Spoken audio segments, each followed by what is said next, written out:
Green. This is the second least picked Oro color. How exciting. Oh yeah.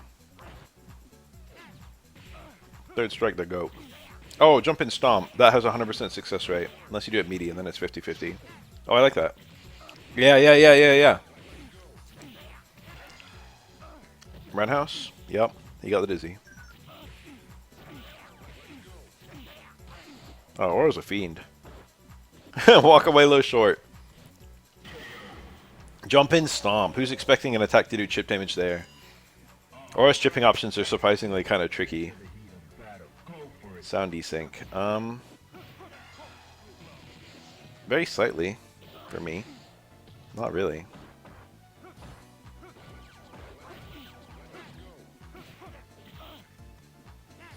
Not hearing it, too quiet. I do always have it so quiet. That was the weird TC. Low short, stand forward. No. Oh, see, he expected empty jump stomp, so empty jump low worked. Ooh, low strong cancel, very rarely seen. This is very difficult though for Oro. Dudley has a big advantage here. Okay, now it's probably Oro's favor, yeah.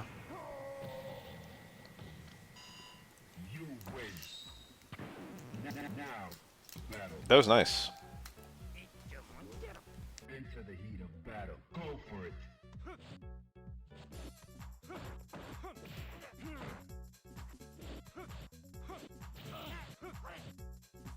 Low roundhouse is not a very good poke, but it's very good for the hole it fills in Oro's kit.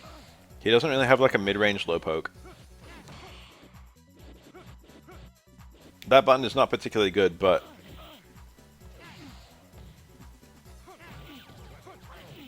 it catches people who are like high parrying and stuff.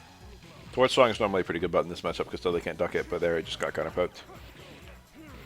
Oh.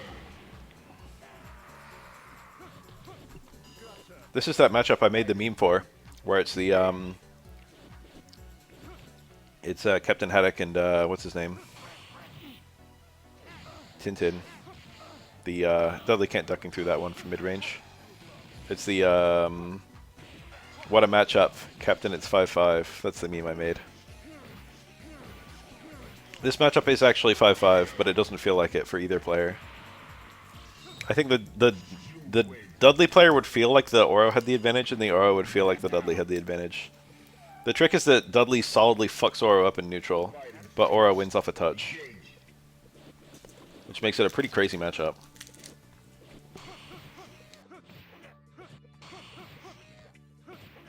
It's not so one-sided in neutral. Like, Oro actually gets bonked in neutral by a few characters, such as Chun-Li and maybe Elena. Dudley, it's a little bit more even.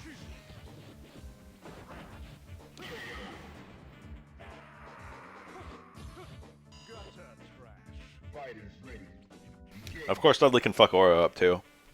There's some kind of crazy combos here and there. You can low roundhouse loop Oro, and that does an ass ton.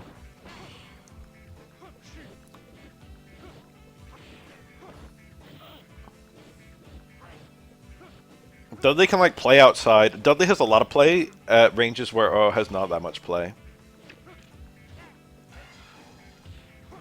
But again, if Dudley ever eats a super, it becomes horrible. Nice. Oh, look at that. I really like when the Dudleys do the buffered EX machine gun blow. A lot of them do that. Nice. Yeah. EX would have killed, actually. Very few Oros ever touch EX Stomp. The big thing it does, it has the same neutral use as regular Stomp. But EX Stomp does almost double the damage of regular Stomp. And in scenarios where like EX Stomp will kill and regular Stomp won't, EX Stomp is actually the play. A lot of Oro players are really bad about recognizing those scenarios.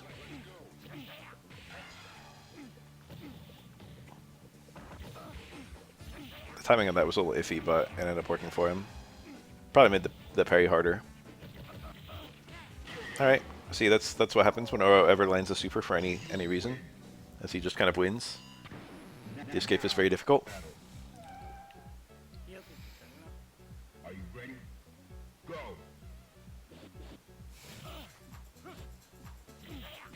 Yeah, jump and stomp, 100% success rate.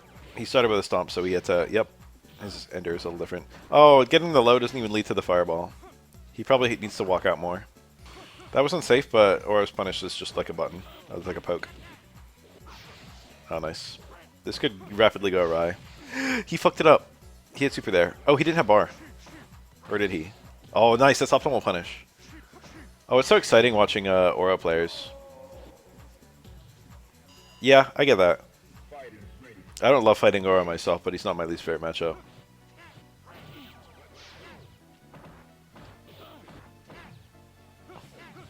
There's like 3 other matchups in this game I hate more than Oro. I actually don't mind fighting Chun-Li. It's kind of just it's an okay match in terms of how it feels to play, but it's also very losing. It's like Oro's worst matchup. So it's like, you know, you just have to kind of contend with the fact that you're going to get fucked up. It's not fun to lose, but to play the match is kind of fun. It's only feels bad because it's losing. Otherwise, it feels okay. Nice. Dudley doesn't punish that very well, believe it or not. He can punish it with raw super, but that's like the only thing. I used to watch Stage Strike a lot before I even really played it. And then when I started playing it, I started like watching it even more. Beautiful. He parried one hit and red parried the second hit. That's easier, believe it or not, than just parrying from the start. Although parrying from the start there was actually not too bad because he wasn't getting hit on frame 1. I don't think. Yeah, Oro has a lot of different ways of playing him. His neutral is very weird. Aw, 3 parries. Well, he got a lot of meter and he didn't take that much damage. Is down heavy punch that good of a poke in this matchup? Very interesting option. Nice red. Oro doesn't usually go low there. That fireball can't hit. Oro's regular non-EX uppercut consumes all the juggle potential. So super cancel from it doesn't do anything. In terms of combos. It does have neutral use, it just doesn't have combo use. Wow, scary.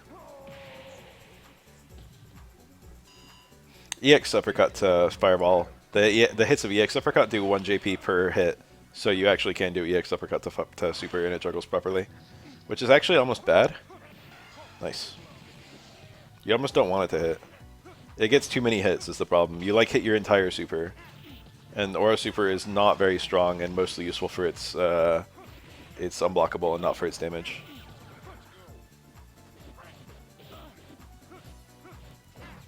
Oro's unblockable is so funny because it's hard for me to imagine people ever picking SA2 if not for the unblockable. It has nice corner mix-ups, which I assume is what they were planning for it when they designed the game. They were expecting like mirror stuff basically, where you like put the opponent in the corner and then like that's the escape. That's what Dudley should do there. It's kind of good for both players. Oro's happy because he gets Dudley to burn a super, and Dudley's happy because he doesn't get corner unblockable. So as weird as it looks, it's correct for Oro to use the super and correct for Dudley to super it. It's not like a mistake from either player. Yes, SA2 lets you do Spirit Bomb. That's rarely useful, but not useless. Sometimes Oro will just get a lot. That probably won't hit, yeah. Sometimes Oro will just get a lot of here. We'll see it. Bounce, bounce. So we got 2 hits, and then he's still going to unblockable after it, which is pretty nice. That was probably hard to punish. This is hard to do anything with. He gets uppercut here and nothing else. He's got to be really careful, yeah, the Oro player, because he can't just throw a fireball because he's going to get ducking supered. So he's trying to, like, fake out doing a fireball, but Dudley did the right thing and just followed him. All Dudley had to do was approach and be ready for the ducking super if he saw the opportunity. Co-op cup, I don't have a clue. Spirit Bomb parry is not especially difficult. You just parry as fast as you can and you'll get it. The problem is that Oro can actually fuck with you while you're parrying it. He recovers in time. Depending on how he sets it up. But most of the time, Oro will only use it to combo, believe it or not.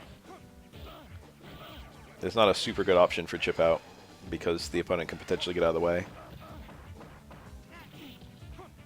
Again, spending the super was not bad for either player. Nice. Oro can actually contest a Rose with EX Uppercut. What an option! I love when I see Aura players do that. Stomp in neutral is like way better than it looks. That was not a real cross-up. Aura probably would have landed on the other side if he wasn't parried. Oh.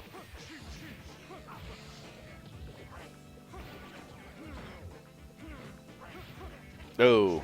Oh, it's getting terrible. This should just kill. Oh, he did a non-EX. You know, by those parries, he got Dudley to defend the super, so could be worse.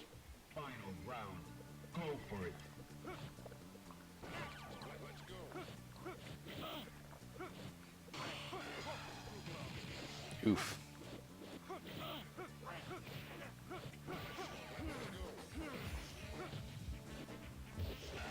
Oh, was that wake up stomp? Dudley's attack. He didn't get reversal, but Aura was midair. It's possible he just jumped. Wake up stomp is airborne frame 1, and Dudley can miss a confirm based on it. Wake up stomp is a decent option versus Dudley anyway. It is punishable if he reacts. Oof. It's actually fairly easy to trade with Aura's fireball. Most characters can do it. And it's usually a good trade because Aura's fireball is not super strong. Aura's ground fireball is kind of mediocre. Whoa. His anti-air fireball is quite good. I think if Aura just came down with like a regular attack, he actually would have punished that Laren House. Jump early fierce is good in this matchup actually. Nice. It's stones. There's no juggle there. Yeah. Wake up super is way worse than it seems there. Aura can whiff a button, meaty, and if you wake up super, he'll be able to block in time, but the stones will still hit you.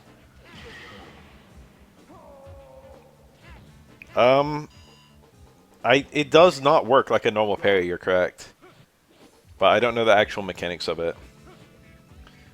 So when you parry something, you freeze and the thing you're parrying freezes. But Spirit Bomb doesn't freeze like that. It behaves like a bunch of projectiles in a stack rather than behaving like one projectile. So the parry ends up feeling like Ibuki's SA1. And that's probably how it's programmed, that it's a whole bunch of different projectiles all in a stack.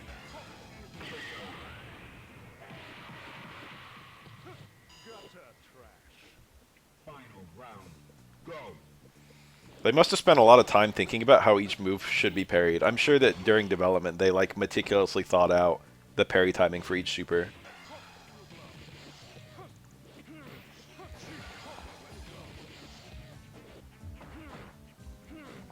Yeah, but the thing is, Aura's SA3 EX, I mean EX SA2 is just one thing that parries super rapidly like that. There should be longer gaps between the parries if it was one fireball.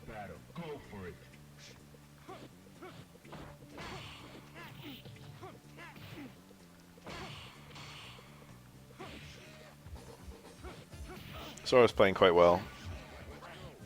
Dudley as well. It's quite a fun matchup to watch. Stones versus Dudley is something I almost never do. It's fine. There's no matchup where Stones is bad. Aura can pick Stones in every matchup if he wants to. It's like a 9 out of 10 super in all matchups. If not a 10 out of 10 super in all matchups. It's just that SA2 is also a 10 out of 10 super.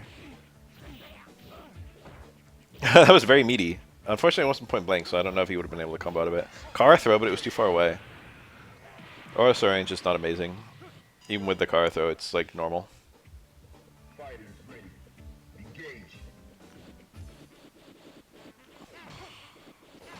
That was a Kara fireball.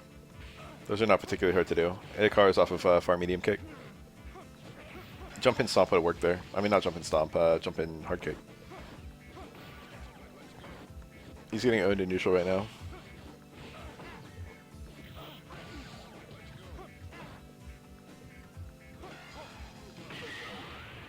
Yeah.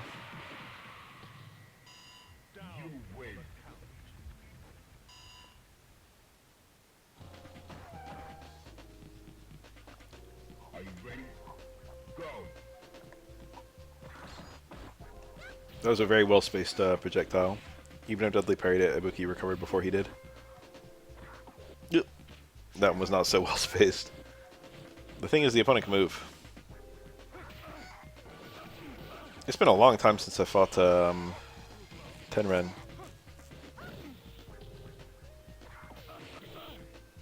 Watching Ibuki made me think of him. I like how Tenren actually just is that good.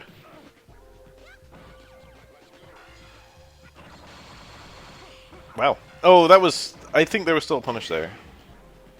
I think Dudley wasn't in time. That should have been unsafe even with the parries.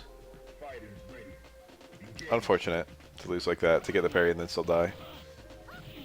Oh, he got towards roundhouse. He probably wanted close roundhouse.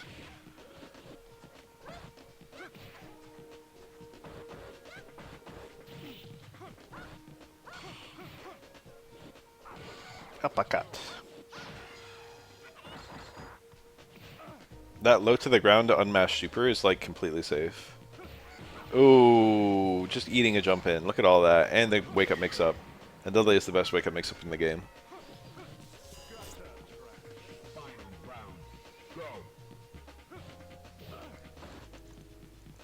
Make one mistake and die instantly. That's top tiers. This matchup is probably pretty even for what it's worth. I wouldn't be surprised if it's either 5-5 or 6-4 in Dudley's favor. It's probably 5-5. Ibuki is kind of immune to mix-ups. Her like kit is big enough that she can play most characters evenly. She's the most well-balanced character in the game, in my opinion. She has counterplay to everything, and everyone has counterplay to her.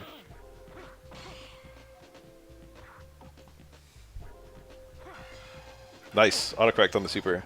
Oh, what an escape! Pure happenstance. That's something Dudley would do there anyway. Okay.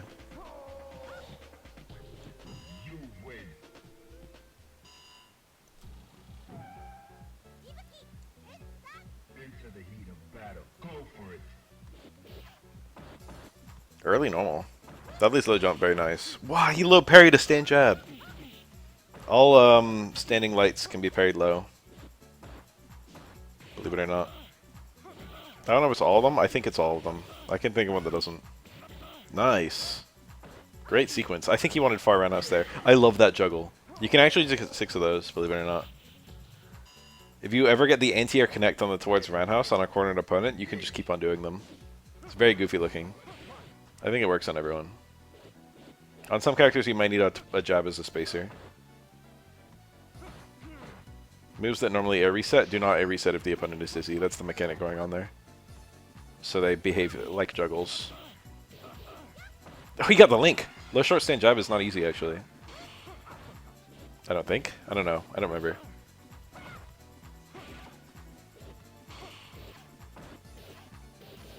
No, no confirm. That's gonna whiff? Yeah.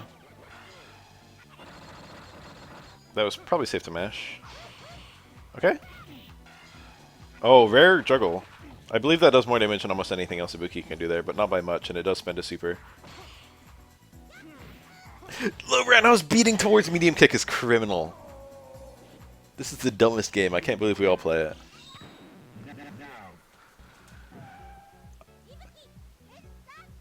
That's supposed to jump lows.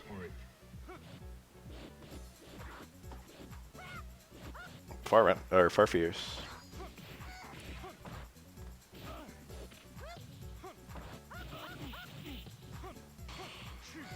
Another far fierce. The damage of far fierce is pretty good, but the mix-up is terrible. There's no particular reason for it to work. The low parry, it's a blue parry. Very nice. You can just always go for that, I suppose. I never really thought about it.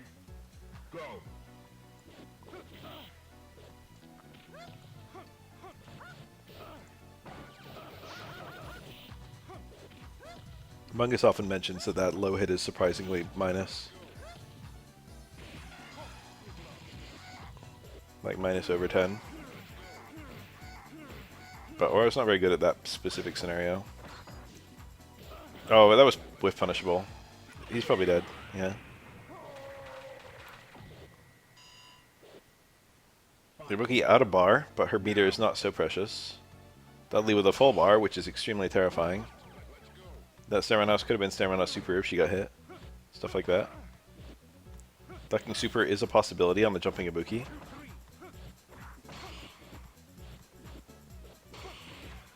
Ah, he didn't confirm that.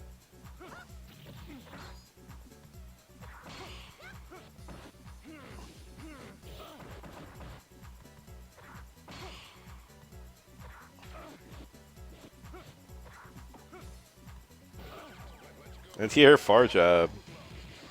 Alright, it begins. Okay, leg mix doesn't pan out. Alright, what is it this time?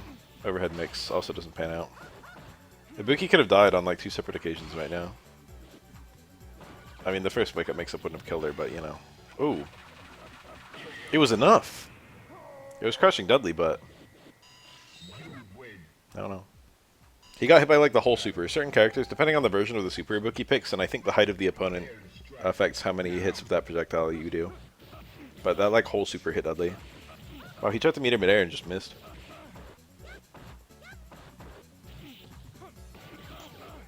If you can't duck, he got dizzy somewhere in that mess. If you can't duck Ibuki's stand jab, it is a menacing ass normal. It's like +7 on block or something like that. Far stand jab. Wow. The stand right now is so perfect, but he didn't convert.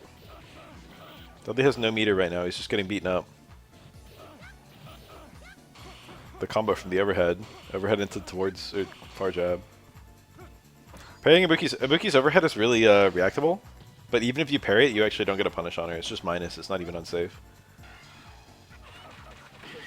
So on some characters, and I think Dudley is one of them, she didn't do it, but you can do a jump projectile here, the light kunai, and then when you do the super cancel, you get this super cancel where it goes the other way.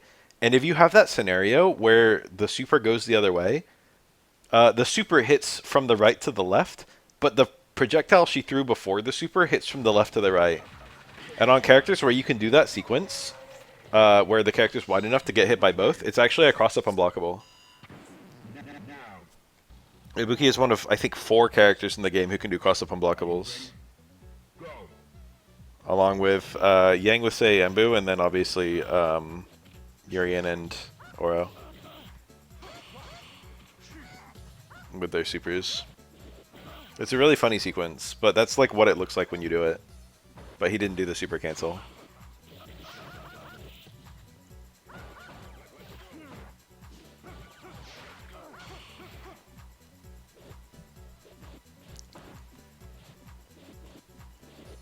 I don't know if Dudley's wide enough for it to work. I know it works on characters like Alex. That, I think he just picked the wrong normal. Low strong probably would work there. What he did should have given him a punish, I think.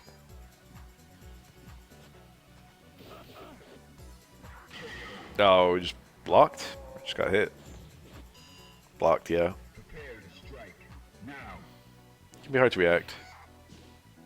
That had a lot. That was one hit. Ibuki crouching health. Oh my god, that was crouching Ibuki too. She's bleeding.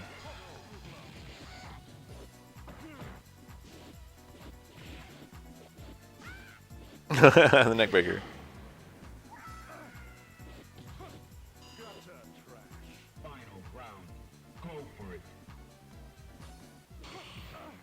Cool.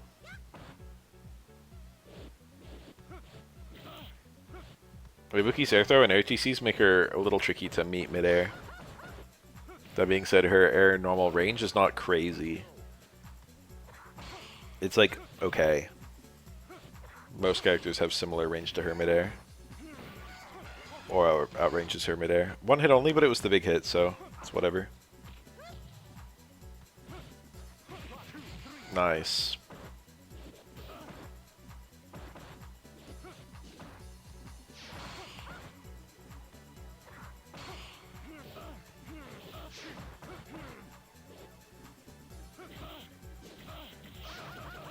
Nice, nice, nice. You win. Now. Prepare to strike. Now. If you look at Ibuki's kit, she doesn't really feel like a momentum character, but you actually can get some really good momentum sequences with her. Look at that dizzy bar. As I say all that, she nearly gets a dizzy. The torch roundhouse does like a third of your no, it's not a third. It's like a fifth of your dizzy bar. It's quite a lot of dizzy though. So it becomes very menacing when you're almost stunned. That's gonna kill.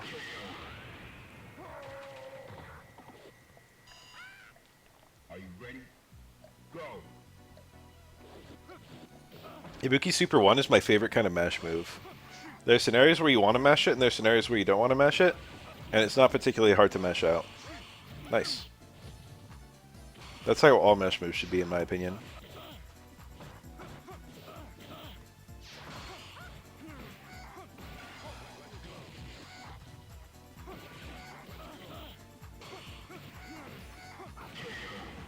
Remember when launch Marvel 3 didn't have mashing supers? And then Ultimate Marvel 3 added mashing? That's like a funny thought.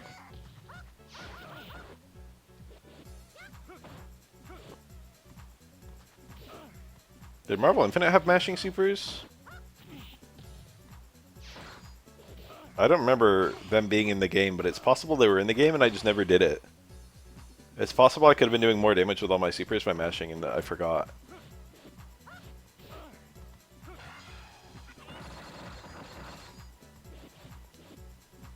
My favorite story about Vanilla Sentinel is that he was obviously the best character in the game, or so we thought. And people were trying all these other characters to try and figure out like something that would be good against Sentinel. And then a Captain America Infinite was discovered that worked on every character in the game except Sentinel. That's like such a funny thing to have happened. It's like, oops, we accidentally found something that made Sentinel better on Captain America. Now, Yeah, Sabuki can jump back kunai. prepare to strike. Now.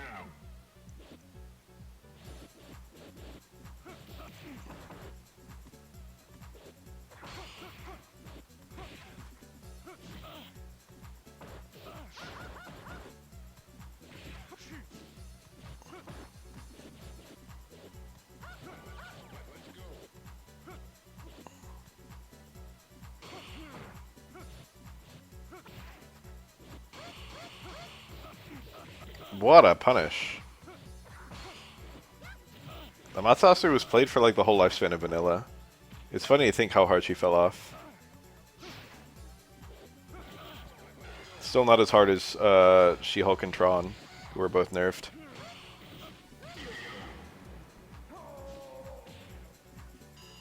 She-Hulk wasn't even that nerfed, but what she lost, I shouldn't say not that nerfed. She was nerfed a lot. What she lost was something that's very busted. She lost chaining lows on a grappler.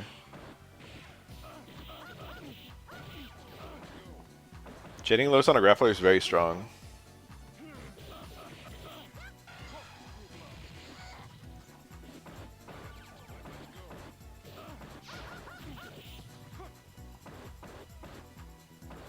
It was the removal of the DHC glitch which killed She-Hulk the most. Final round. It's a shame. She-Hulk was kind of cool. Remember Combo Fiend? Remember Combo Fiend's team?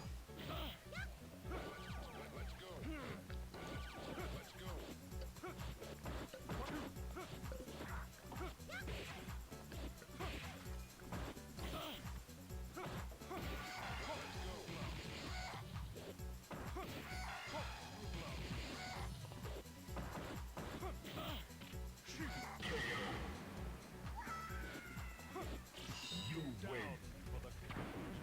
Now, the battle. Are you ready? Go.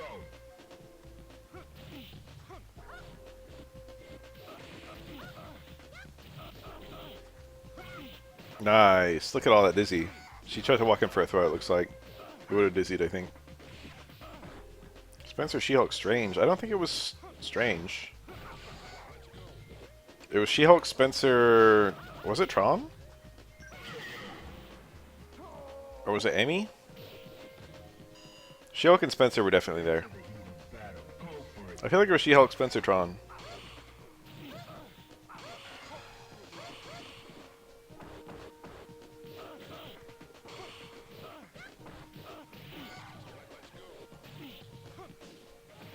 Oh, nice jump. You can just jump out of that. Nice.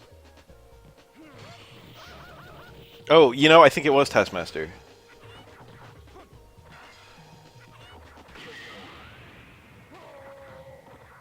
Taskmaster feels right. It was a team that notably functioned in any order, and I think it can do the DHC glitch from, like, any sequence. Are you ready? Something like that. There's something very potent about it. It was funny because they were all, like, mid-tiers, but they all they had good synergy with each other.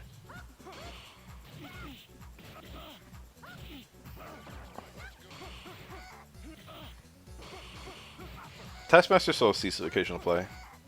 He's not dead in the water.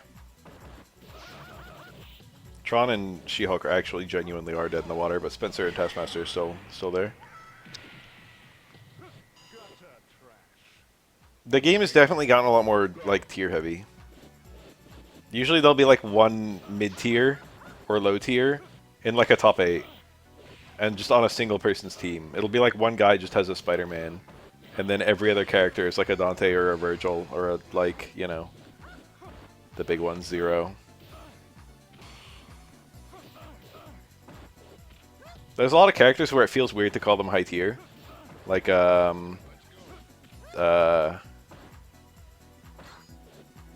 what's his name? Hager.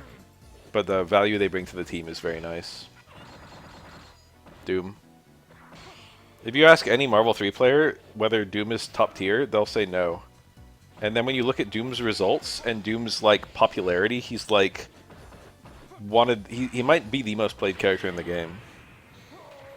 And he's, like, had extreme tournament success for the entire lifespan of both games. Go for it.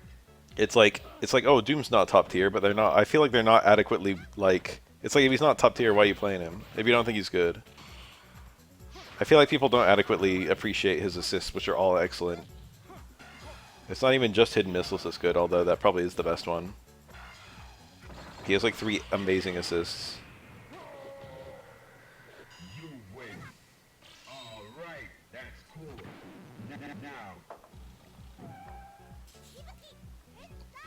In a team game, you have to consider what a character does for your team.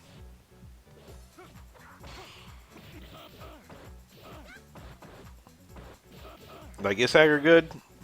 Maybe, not really, kind of. He's kind of good. But when you consider Hager basically lets you attack while blocking with your whatever character you have out, and then convert, you know? That's very powerful. And then Hager gets hurt instead of your main character, so it's really like having 2 of your main character.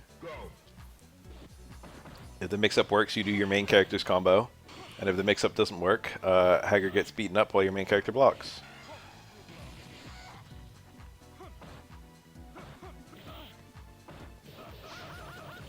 Double is short. A little hard to do if memory serves. It's kind of funny thinking about that, Hager, in the context of, ooh, look at that! Ship pressure. Yeah, I mashed it the second time. I was going to say. Zero Hager Dante. Funny team. I played the team, I played Vanilla, and I played the team that Daigo used. That shit was funny. Remember when Daigo was playing Marvel 3? Imagine my surprise. My team was, Wolverine, Dante, Akuma.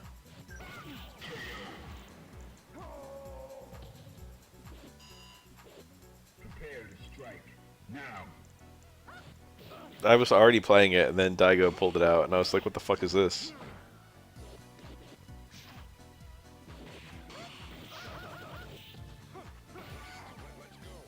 That was one of Daigo's more impressive moments, although I think a lot of people probably wouldn't really remember it. Justin was very strong at Marvel 3.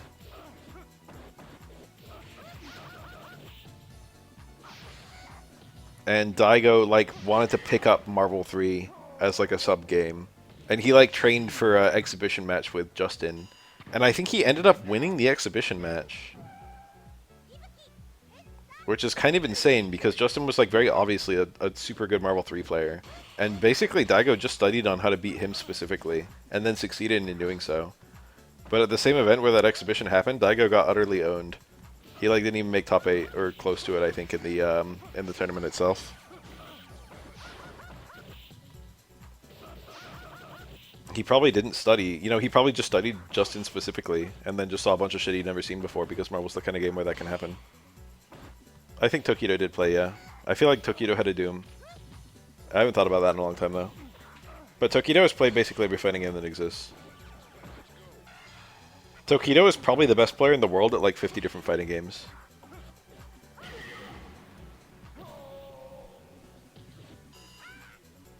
Fighters ready.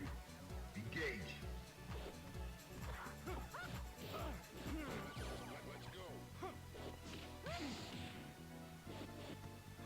Wolverine, Sentinel, Phoenix. That's a very Tokido team. It's sweaty.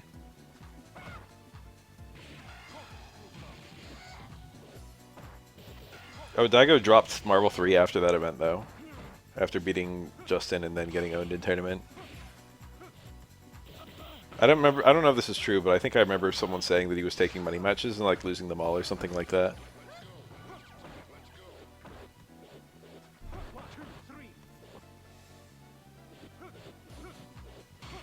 Was it like an instant happy birthday into X Factor into like opening mix-up?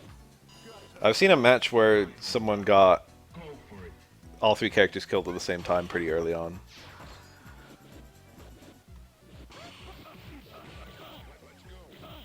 But I don't think it was 7 seconds. Or I do think it was that fast, but I don't think it was like a tournament match. I think it was like an online match.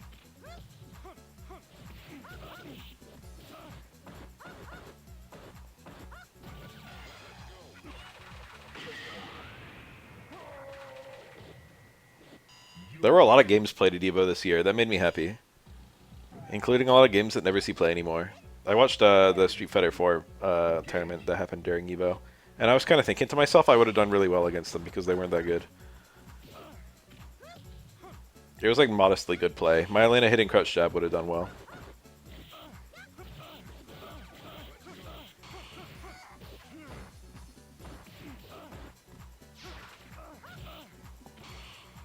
I thought that about Third Strike too. The guy who came in second at Third Strike at EVO was someone who I go positive against online.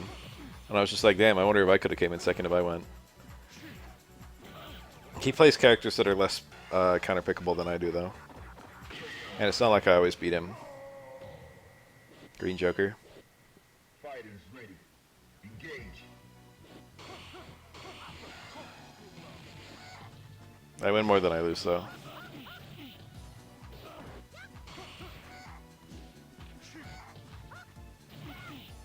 There probably weren't that many good entrants.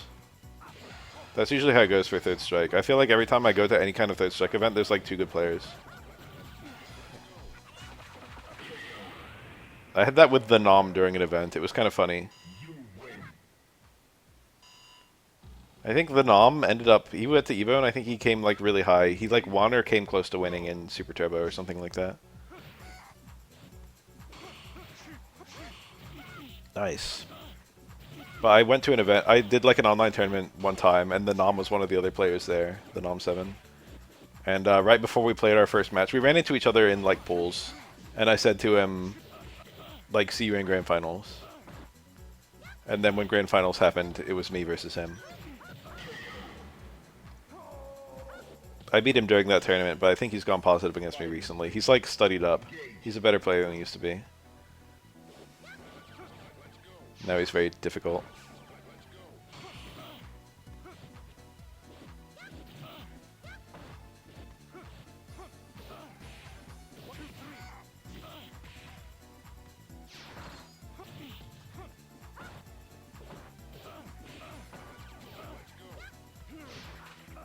Maybe.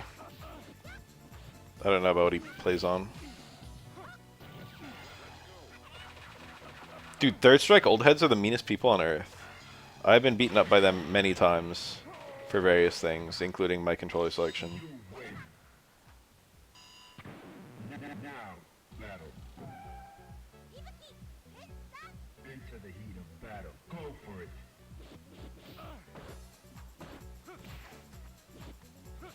The thing about the Third Strike community is that basically everyone thinks that every game that's come out since Third Strike has failed to have whatever it is that Third Strike has. Now, I do believe that Third Strike has something, and I do believe that most modern games have not caught it. So I'm actually in their boat. Into the heat of battle. Go for it. But if you ask, like, you know, a Street Fighter 3 player, Pro, the really old ones, what they think of 4, they're like, it's ass. What do you think SF5? It's ass. What do you think SF6 is ass? They just like Third Strike. Don't like any other fighting games.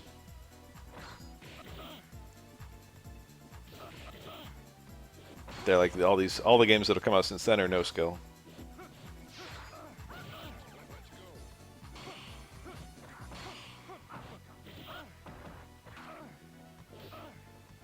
Jump jab was probably a mistake, but it worked. Maybe it was. Maybe it wasn't. She did it like several other times. Instant jump jab and instant jump short. What a combo. Go. I mean, it's okay to only like one game. Wow, that hit properly too. Hilarious. Using EX Kunai to counter ducking super anti-air. Ducking super anti-air is normally very strong. Did the Ibuki plan for it to work out exactly like that? Hard to say.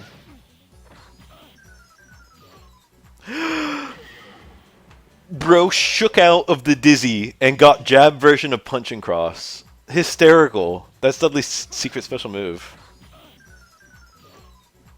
Dudley can cancel all 3 of his Dudley has a secret special move for if you do half circle back then forward punch. He'll do a move called punch and cross, which is either a stand jab, stand strong, or stand fierce, canceled into a cross counter. Notably, stand fierce doesn't normally cancel, but it's not a normal stand fierce for punch and cross. If you do it with EX, it gives you stand fierce that deducts meter, which is really hilarious. Whoa. Oh, that's the counter to Ibuki's instant wake up super.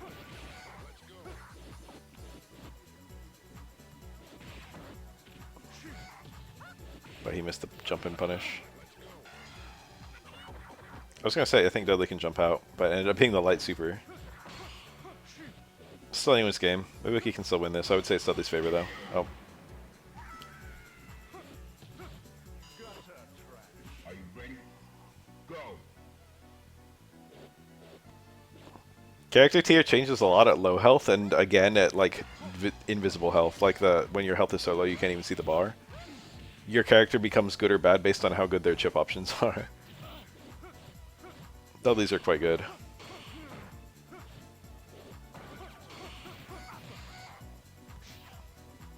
Once it stops being important how much damage you do, and just becomes, can you land a hit at all? You know, the meta changes. If you have no visible health, 12 is actually very strong. I like Tifa. I like Tifa. I'm someone who loves FF7, and I'm someone who likes Tifa in FF7. And I still am not thrilled about, whoa. I'm still not thrilled about Tifa being added.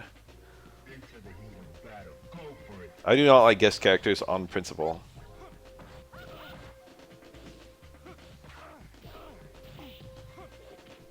I think it cheapens the brand. I think once you add a guest character, it makes your brand worse. It's like you don't respect your own brand. That's how it feels to me.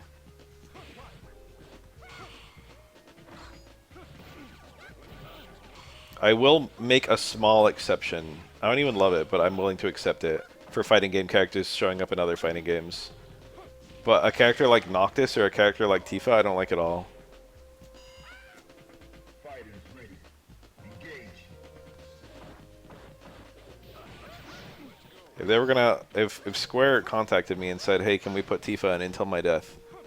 Here's $100,000," I'd say no. I'm also willing to make small exceptions if it's your own character from a different franchise. If they want to put the Monster Hunter and Marvel Versus, okay, that one in particular is like a crossover fighting game, so it's especially more okay. Into the heat of If they want to put Cody in Street Fighter, that's okay.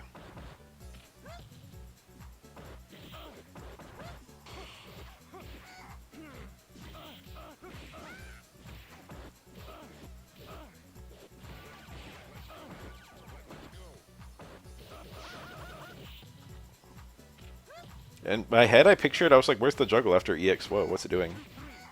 Where's my footage? That wasn't the player. I mean, that was the player, that wasn't the footage. Oh well, we'll miss what happened there. Are you ready? Go. If that was the footage, it would have been ticking down the timer normally. That was such a punish.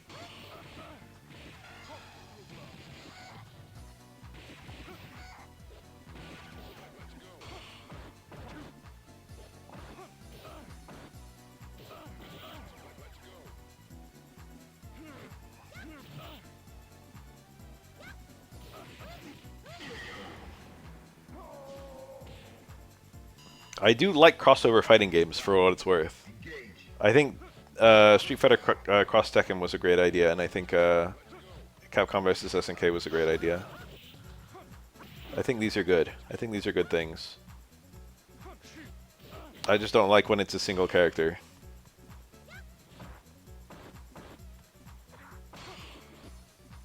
If it's the whole directive, I'm okay. Tekken Cross Street Fighter, there's still so much potential there. I feel like they gave up way too soon. I think a SFX T2 would go hard as fuck. Like SFX T2, but do it right this time. The pieces are very strong. Yeah, let him try again. Like, people often say they shouldn't remake good games, they should remake bad games with potential. Have you ever heard someone say that? Every now and then it's something that people say. And I feel like that is like the picture-perfect bad game with potential. It would take very minor changes to make Street Fighter Cross Tekken amazing.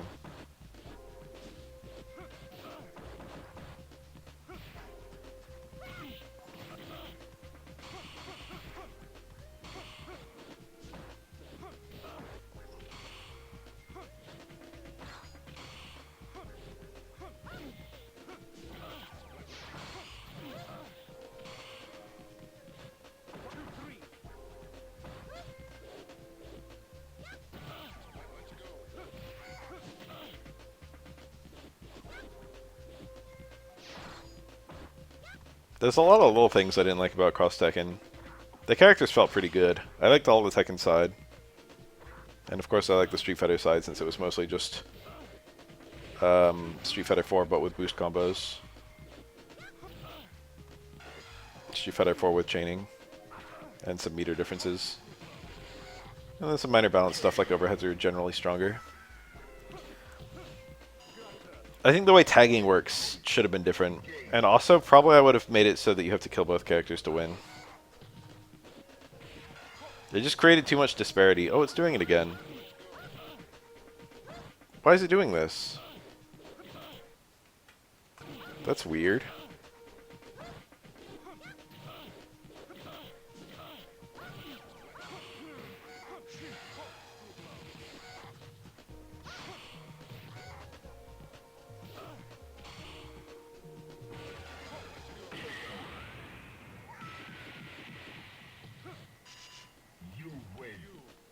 There were a lot of things that felt like they were supposed to be unsafe that were very hard to punish in Cross Tekken, and I thought that was kind of bad design.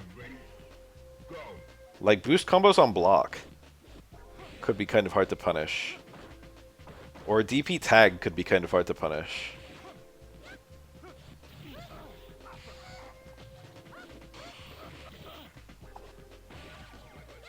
It felt like they intended for some things to be unsafe, and then a lot of them just were really hard to punish.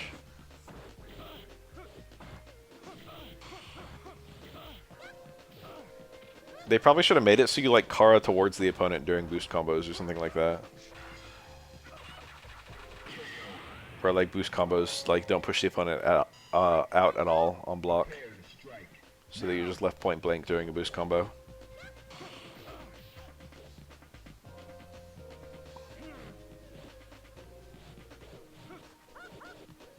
Oh, but what I was going to say is that you only need to kill one character to win just creates a crazy amount of disparity on how long a round can take.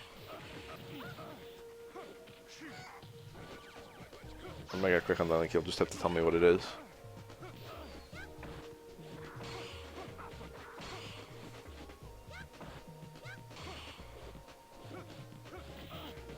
Pandora was, yeah, very poorly implemented too.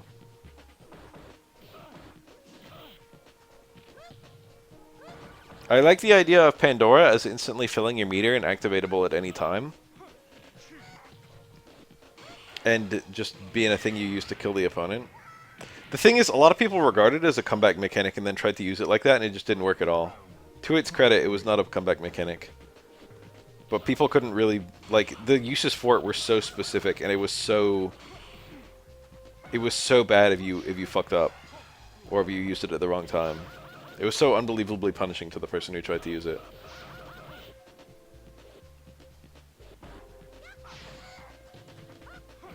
Gems were notably a thing that absolutely no one asked for.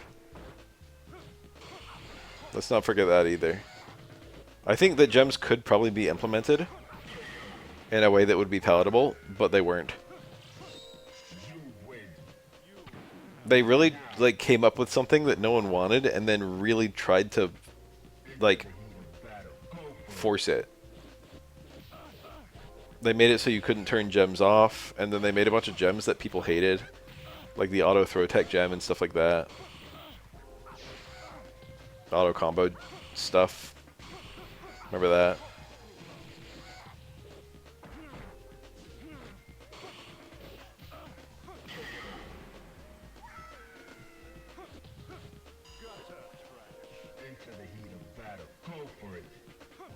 Gems are just not very, like, doable in a tournament setting, too. Yeah, you have to buy certain gems. But, like, someone going to a tournament and then having to choose, like, their gems from a list. Like, you know, there's, like, going to a tournament and having to just pick your assists. That's no big deal. It's a big list of gems, and you're picking 6 of them. And if you don't want to fuck with that, you know, what are you supposed to do? You can't turn gems off. And everyone asked for a no gem mode, and Capcom doubled down. They were like, no, you have to use the gems to play. They eventually made it so you could turn off gems, but they never made an online setting where there was only turned off gems available. So of course, you know, you would have to use gems online. It was unoptimal to just turn off this mechanic that helps you when the opponent will have it.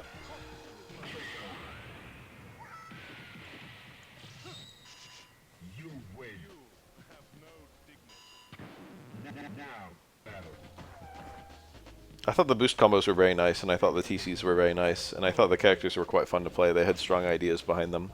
I remember playing Raven and thinking, wow, this is a lot of fun. Looping Crouch Fierce launch.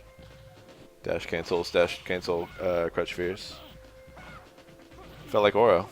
And his good Fireball too was really nice, and he had a teleport. I played Raven and I was like, damn, this is fun.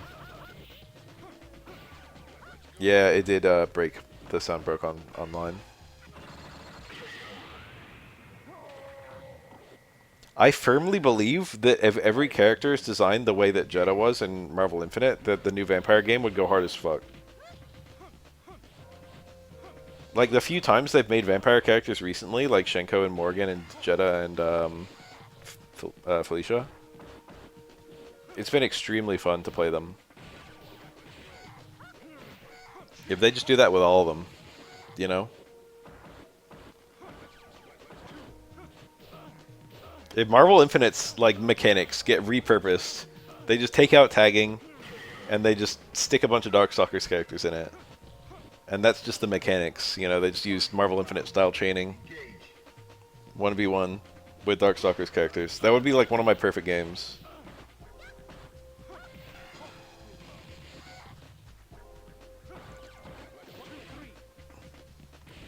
Take out stones, take out 2v2, keep other mechanics. Alright, it's doing it again. I don't know what's going on here. It's only for a few seconds each time, but I don't like that it's happening.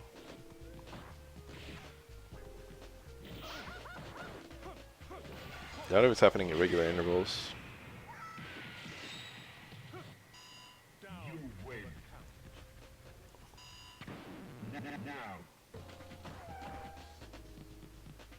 Marvel Infinite had good gameplay, which is why it's frustrating that everything else about the game happened. I agree, they should give Felicia massive muscles because reasons. Oh, she parried all that, but I don't know if she had time to hit a button midair. And when she landed, she wasn't there in time. That's so annoying you can get an anti-air parry and not have anything. Most good anti-airs in this game also have a lot of recovery when they're parried, such as Shoto Crouch Fierce. Or Remy Crouch Fierce. Or Alex Crouch Fierce, I don't know. Crouch Fierce. But Dudley's TCs actually don't have that much recovery. Super jump away, super. That was like the easiest possible parry that she could have given him. Oh no, it's happening again! I don't know what to do about this. This is so weird. I probably need to close my Firefox and reopen it. Just kill the whole process. And let like my RAM figure itself out or whatever. I'm not going to do anything to fix it. You guys are just going to have to deal with it. I don't think I'm going to stream for that much longer. I want to go on a walk, and it's already 5 a.m., which is like prime walking time because the sun's not quite up, but it will come up during the walk. I'm going to let you guys know that like early morning is such... There's a reason that all the old people walk at like 5 a.m., and it's because it's the best possible time. That also goes for jogging at 5 a.m. If you think like, oh man, I don't want to have to wake up to jog, I'd rather kill myself, like you're right. But if you could choose any time of day to do it, that's like the best time. Because it's cool, so you don't feel super hot when you get all sweaty. Oh, nice. And you won't get sunburned because the sun's away. Oh, he almost did it. And then you get to feel good about the jog for the rest of the day. It's like, oh, glad I already finished that. Are you ready? Go.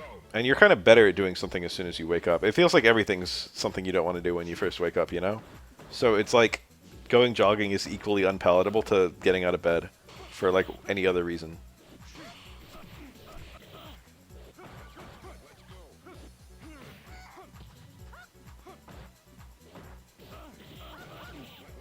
Like midday, it's like, oh, I should go jogging. It's just like, I don't want to do that for regular reasons. But when you just wake up, you've got the I don't want to do that for like just woken up reasons. And those are something you're more used to beating. Does that make any sense? Or am I crazy? Or you could be like me and wake up at like 8 p.m. and stay up all night and then go jogging at 5 a.m.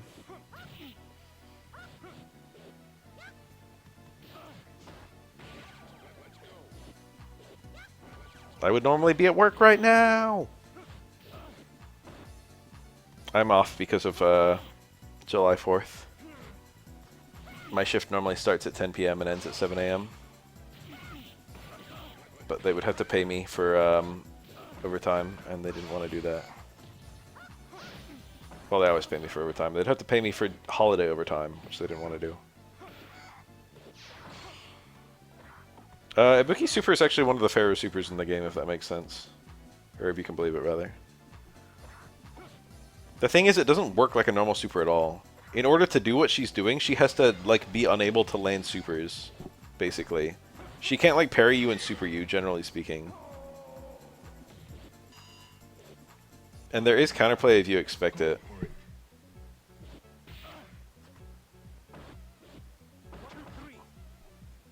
Now, I play a character with very good mobility. So I don't mind it very much, but maybe it's worse on a character with poor mobility. Yeah, if you get ducking upper second hit only, you can juggle.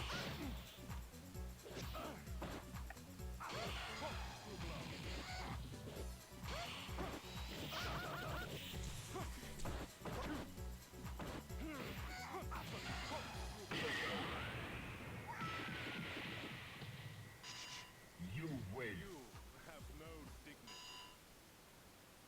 Battle. Fighters ready. Engage.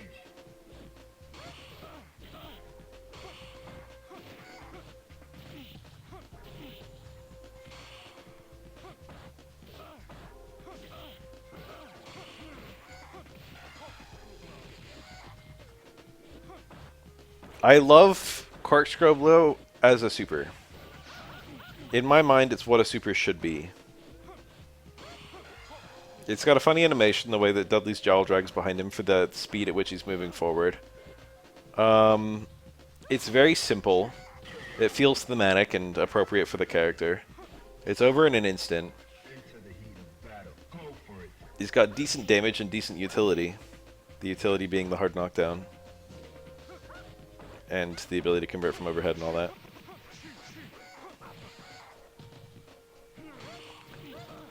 Being a 2-frame super has utility in and of itself. Such as if Dudley gets a high connect jump hard kick, he can be not in time to land anything else when he lands, except a super. I wish it was more unsafe. I think supers should be quite unsafe on block, and Dudley's SA3 can be kind of tricky to punish here and there. Are you ready? Go. I would put more recovery frames on it if I designed it.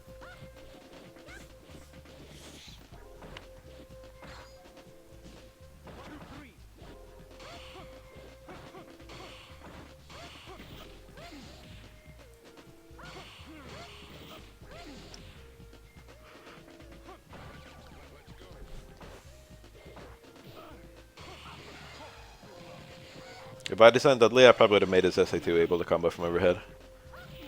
I still don't think that would have saved it, but it would have made it feel a lot better.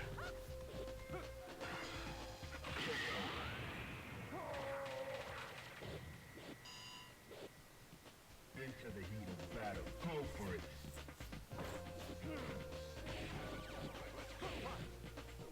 Yeah, that's kind of like SF4 in general.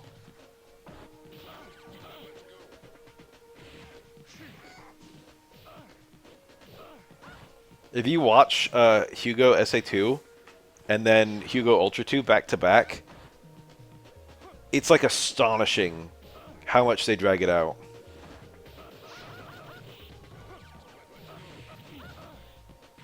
It's not that SF4 is way longer than SF3, the animation. It's just like a little bit longer. But the same exact actions happen. And it just feels comical watching Hugo go up so slowly and then spin and then come down so slowly. It's just the fact that it's the exact same sequence, but they've got like this added camera angle and like very slow movement on everything.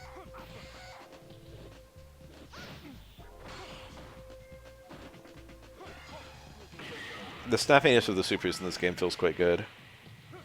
And the supers that aren't snappy kind of feel good for it, you know what I mean? Like Makoto SA1 is kind of long. QSA2 is kind of long.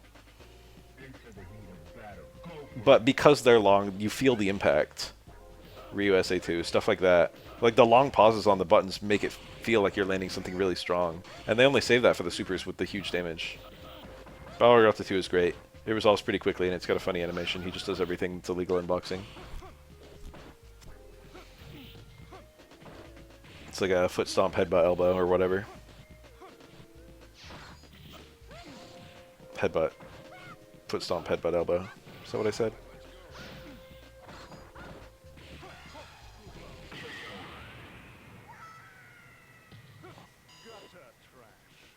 Are you ready?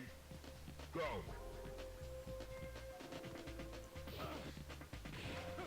Oh, it's doing the thing. Time to get paid. Balrog. I could tell she was getting hit by a low roundhouse combo into SA3 because of the sound effects. That round was over in 13 seconds. Let's watch it again. Azuna drop. Ultra 1. It's quite good. Him running up and down the walls. This does so much fucking damage. Ibuki doesn't have that much health, but...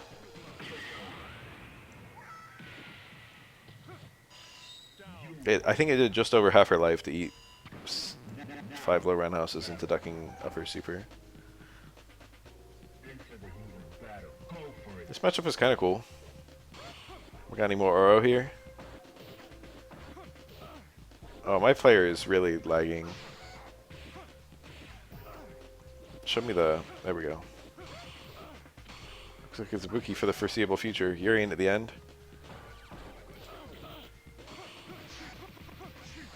Whatever.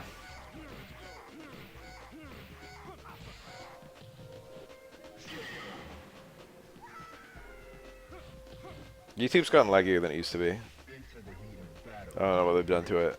They've like bloated it somehow. I'm not used to it lagging like that though, but I am used to the precision bar taking longer to like load and move around.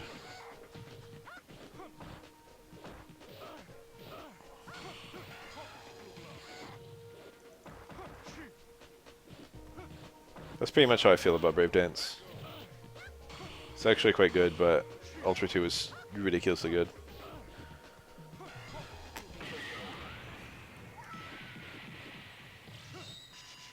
You win. Now. Ultra 1 is just as good as a normal Ultra is.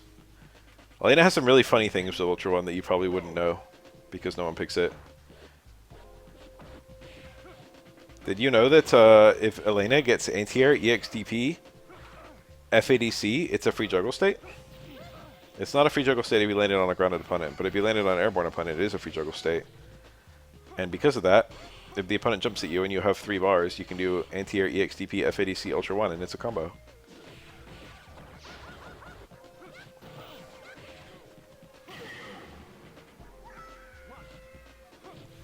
Yeah, I figured, but I wanted to talk about its utility. Now. Her TC sets up Ultra 1, I think on every character, like all but a few. But it's like a one-frame juggle, so it's annoying to do. Medium kickdown, heavy punch.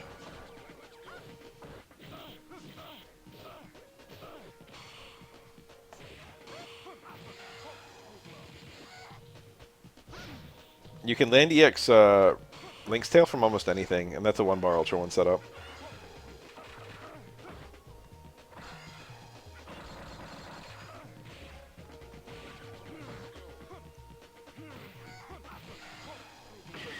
She can also do Spin Scythe FADC into TC into Ultra 1. She can also do any Link's Tail, any heavy Link's Tail FADC Ultra 1. Ultra 1 is quite easy to land. Go.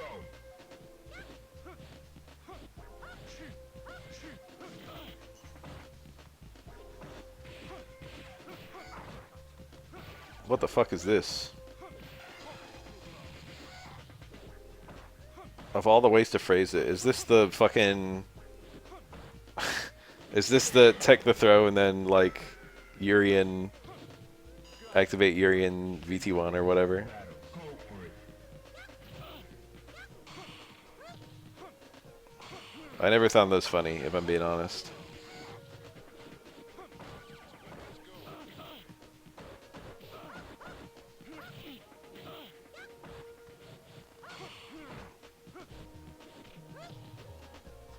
Other people sure seem to like them. Taking a throw doesn't even lead to Aegis. Which made it especially weird. Oh, she could have mashed it for the win. She didn't believe.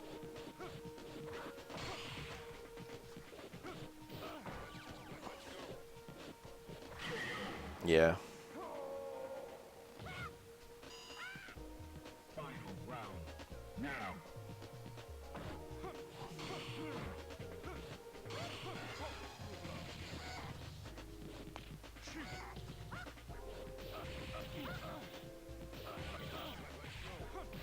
Universal overhead and neutral, baby.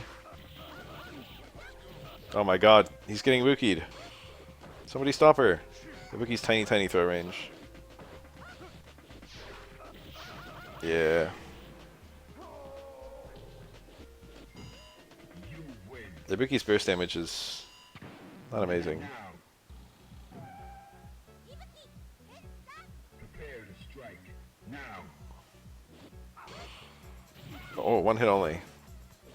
People are already anti-air with multiple parries versus Ibuki. Why do your most risky thing that's only a single parry? Or versus Dudley. Oh, the cancel into short swing blow. If he was already pressing a button pre-freeze, he would have hit her. Are you ready? By the freeze, I think it was too late.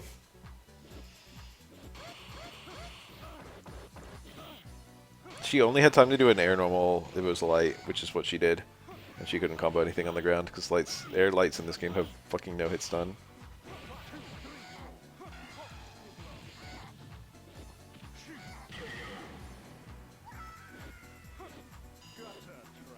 Final round. Go for it.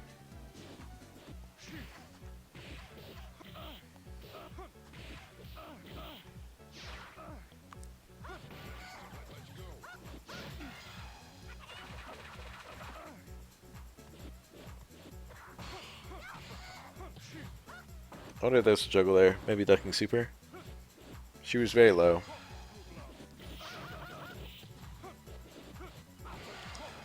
That should kill. Wait, it didn't even hit.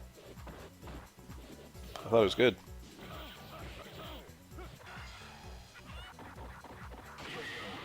He got some parries. I think the jumps were good. Just fucked up the parry. So sometimes only one knife will hit there. She throws 3 knives in like 3 very close angles. 3 very close parallel lines. And if only one knife is reaching you, then the parry is slower than normal. Like, you have to parry very quickly if all 3 knives are hitting each rep. She throws like 15 knives or whatever. 3 per rep. Up to 5 reps.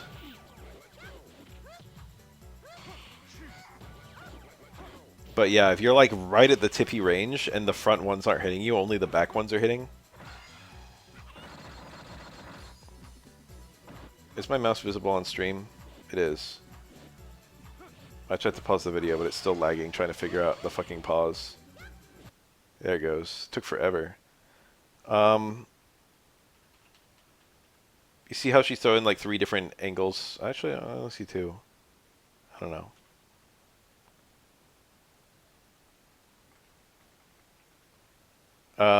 But like there'll be times when only like this knife is hitting and not this knife or whatever. It's starting again, take my word for it. It's taking a long time. YouTube player being really fucky.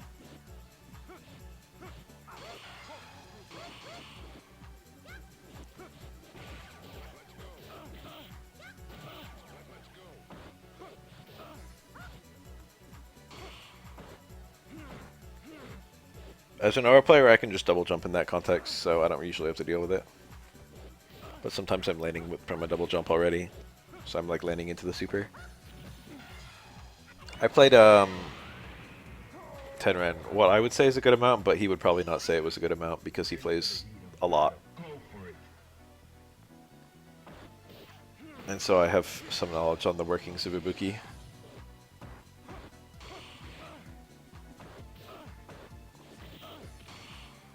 The Ibuki machinations.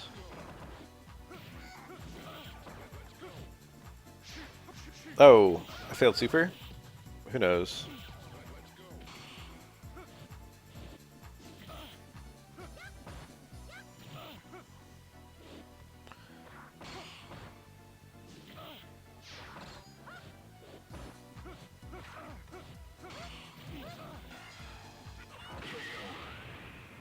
He blocked. He blocked a little bit and then tried to parry. I would have tried to parry from the get-go, I think. My KOF98 team. I actually play Saishu. Is that cursed? Am I cursed? Am I cringe? It's been a while since I played KOF98, so I don't have super great memory of who I used to play. I used to play Ryo and Saishu for sure. I think I played Kenso. I think it was Kenso, Saisho, Ryo.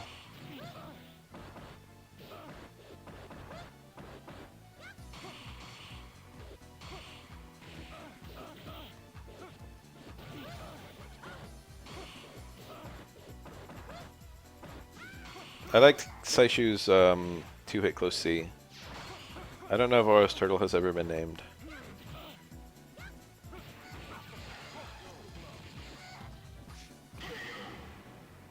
Even though it's a very major part of him in Street Fighter V. Literally part of his model. Into the heat of battle. Go for it.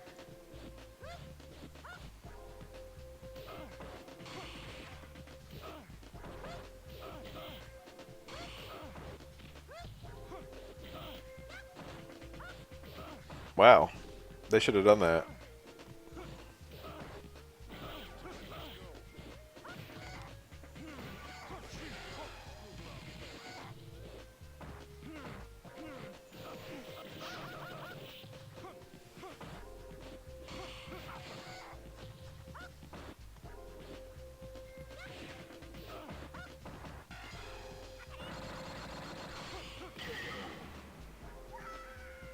Hi. Fighters ready. Engage.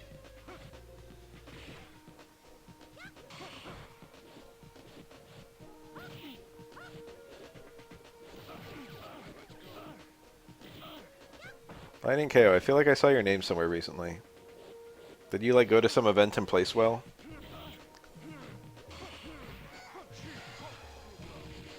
Did you leave some comment that I thought was fun?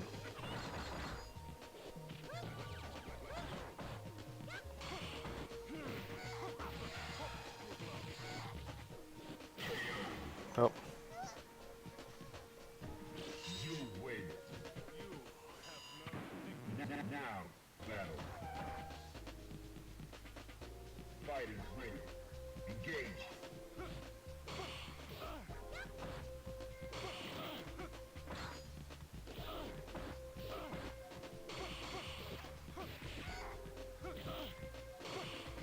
It was nothing. I slept through most of the 4th of July. I had a very long sleep. I had one of those sleeps where you, like, sleep for a long time and then you wake up and you stay in bed for an hour and then you go back to sleep. I'm not depressed or anything. I promise. But I think I legitimately was in bed today for like 12 continuous hours. With like 3 or 4 sleeps that were broken up by like an hour, or not an hour, but like, you know, minutes on my phone. Ready? Go. Like 20, 30 minutes each time. And I was like, oh, I'm tired again, I'll go back to sleep. That literally happened like 3 times. Where I like slept and then woke up and browsed my phone and then went back to sleep. I'm actually very phone addicted. I've never had anyone bring it up to me, but I'm like aware of it. You win. I'm basically on my phone all the time at work. That's cool. Now.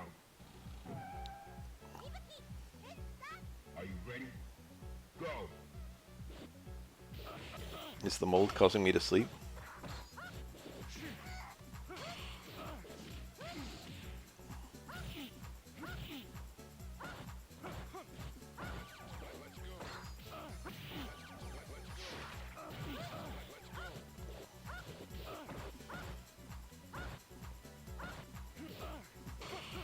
Chicken kebabs is something I used to do on 4th of July, but I didn't meet my friends this year, so I didn't do it. I don't want to talk a bunch of stuff about all my friends, but I feel like I have not significantly changed as a person, but my core group of friends have all changed significantly, and because of the changes to each individual one, I never see them anymore. I mused that recently to one of them, and he agreed.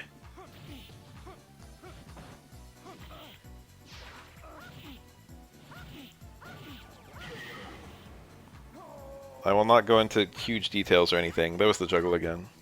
Final round. Engage. I know it's normal, especially like as you get older, and I'm like, you know, past my 30s, or I mean, into my 30s would be more accurate.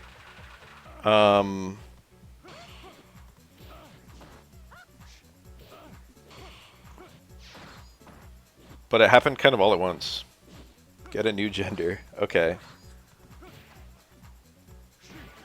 Anyway, one of my friends has entered several new friend groups, and now divides time between all of them. And I get it, and I don't expect, you know, friend exclusivity or anything like that. One of my friends has just almost stopped talking to me, and I don't even know why. And also stopped talking to like everyone else as well, just closed off from society. And one of them has also closed off from society, but has made it quite clear why to anyone who asks. Go for it. Which is that he is a literal, genuine doomer. Thinks the world will end soon.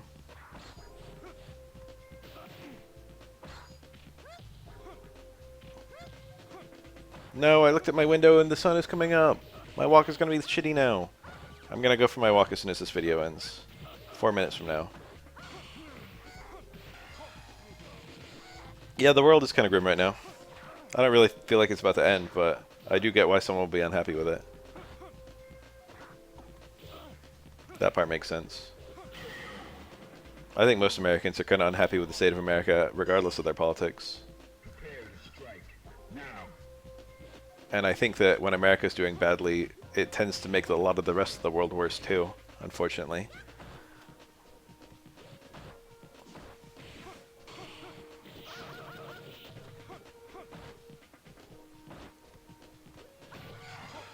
Oh, the midair hit.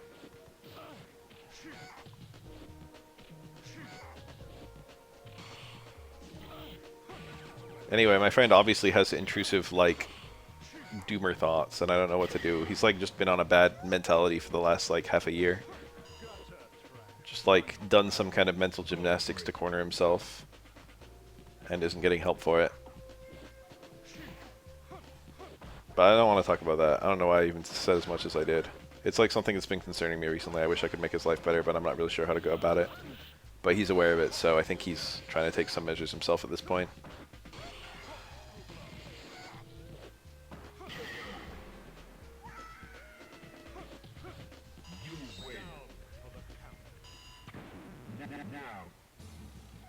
Urian.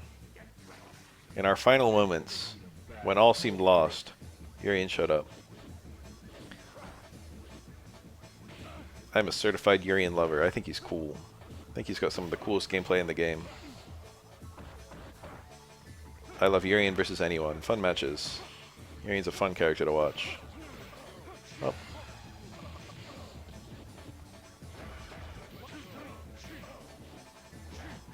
Urian's like a high tier who feels like a low tier.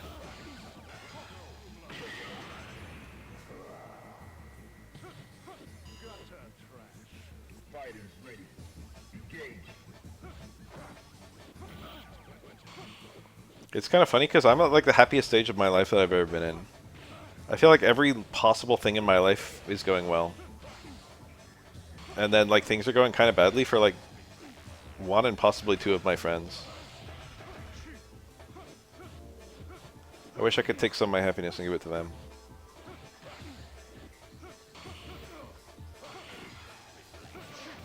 Ooh, nice.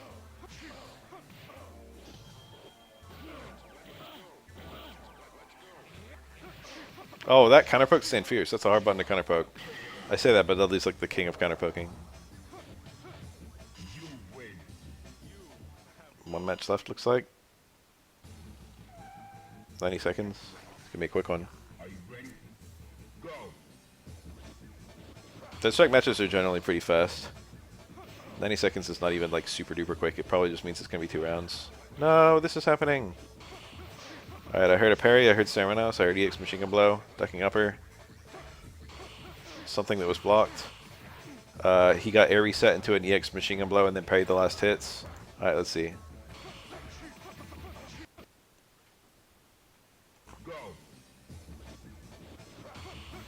Okay.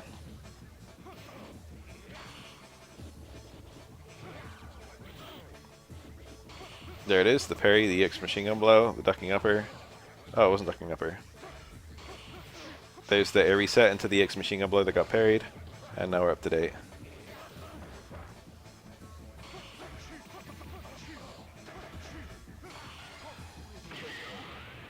It's interesting to think about. Or like punish counters especially. Punish counters are a really fun mechanic that I like. I often think about how input leniency would affect other fighting games that don't have it. I think input leniency would make SF4 feel great, which is why I like Omega, because it's just SF4 but with input leniency. But it's kind of a shitty input leniency, it's only for the offender.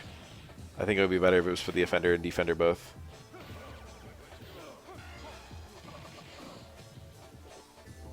Punish counters basically take the best parts of crush counters.